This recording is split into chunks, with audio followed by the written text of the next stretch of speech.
Welcome to உங்கள் பொழுதுபோக்கு YouTube channel. இன்னைக்கு நம்ம 10 ஹார்ஸ் படத்தை பற்றி தான் பார்க்க போகிறோம்.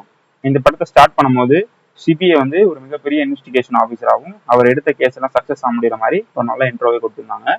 ஸோ இது கிரைம் த்ரில்லர் படம் அப்படின்னால இதுக்கு ஃபேன் பேஸ் அதிகமாக இருக்கும் அப்படின்னால இந்த படத்தை ஃபர்ஸ்டே பார்த்தலாம்னு சொல்லி முடிவு பண்ணி போய் பார்த்தோம்.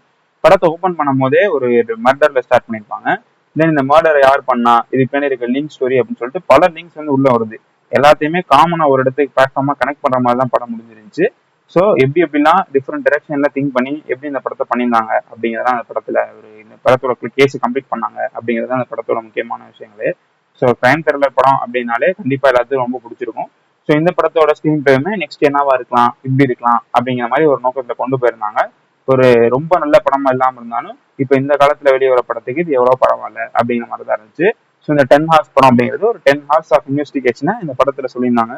ஸோ அதோட லிங்க் பண்ணி எப்படி என்னென்ன ஃப்ராட் என்னென்ன ஃபோர்ஜரிஸ்லாம் இன்வால்வ் ஆயிடுச்சு அப்படிங்கிறதெல்லாம் நல்லாவே காமிச்சிருந்தாங்க. ஸோ படத்துல மிடில் வர பல சீன்ஸ்ல ஒரே பஸ், ஒரே நம்பர் பிளேட்டு, இந்த மாதிரி பல ட்விஸ்ட் அண்ட் டர்ன்ஸ்லாம் இருந்துச்சு. ஸோ அந்த படத்தை நீங்க கண்டிப்பா பார்க்கலாம்.